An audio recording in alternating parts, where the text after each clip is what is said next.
Welcome to the Instant Tax Attorney Basics series. We're going to go over a lot of the basic tax problems and solutions you have if you owe money to the IRS. Today, we're going to be talking about the Offer in Compromise Agreement. First off, what is an Offer in Compromise Agreement?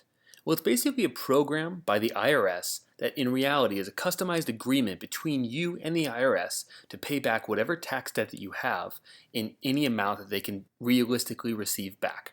It will allow you as a taxpayer to settle for drastically less than you owe, but it really depends on the financial hardship that you've gone through that year or the tax years that you have yet to file for.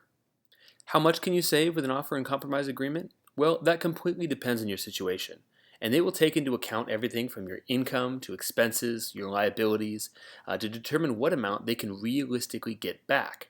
On average, that's anywhere from 50 to 70% of the amount that you owe.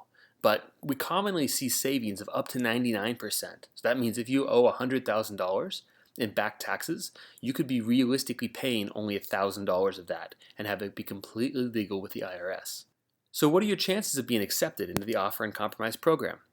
Well, contrary to what a lot of tax law firms will tell you, only about 20 to 30% of applications get accepted, and this is completely dependent on your situation. So if somebody tries to come out and promise you you'll save 90% and you're guaranteed an Offer in Compromise Agreement, they're probably going to take advantage of you. Our experts will go through your individual situation and determine if applying is the right move for you or whether it's just going to lead to more penalties or interest charges and not being accepted into the program. Who qualify for this program? Well, the one requirement is you can't be in an open bankruptcy procedure, and you must have exhibited significant financial, emotional, medical hardship in the years that you're applying to have relieved. They're going off the ability for you to only be able to pay a fraction of the amount you owe. So they're just trying to get back whatever money they can. So this is on a sliding scale, and the hard and fast rules don't really apply. They do have some qualifying tests on the IRS website, but the best way to determine if you will qualify for an Offer in Compromise Agreement is to give one of our experts a call. Now, what should you avoid with an Offer in Compromise Agreement? Well, first off, do not do it on your own. You could end up giving the IRS more information than you should, and that would give them more insight into how much they should increase the amount you owe, how many additional taxes, penalties, and fees they should levy on your amount. You could end up doing your situation much more harm than good if you don't know the best way to approach it.